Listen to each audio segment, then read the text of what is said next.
Ce qui touche le cœur de Dieu, ce n'est pas notre péché, ce n'est pas l'acte d'accomplir le mal sous une forme ou une autre.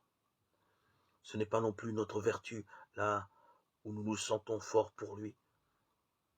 Ce qui bouleverse Dieu au plus profond de lui-même, c'est notre misère telle qu'elle est, et telle qu'il la voit bien au-delà de la conscience que nous en avons, en gémissement sur notre sort. C'est là la surprise que nous réserve l'Évangile et que l'homme a tant de difficultés à accepter, lui qui, lorsqu'il est croyant, se sent capable de tant de choses pour Dieu, soit pour le servir, soit pour s'attirer ses bonnes grâces, soit pour exercer ses compétences pour une juste cause.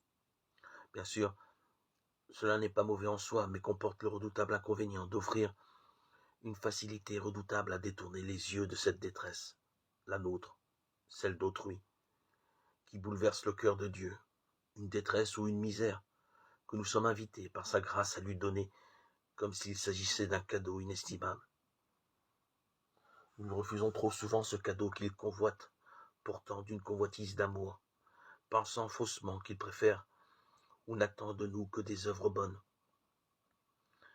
Mais ces œuvres bonnes qui, certes, sont nécessaires puisqu'elles concourent à un bien, sont d'autant plus relatives qu'elles ne s'enracinent pas ou pas assez dans une expérience de la miséricorde divine.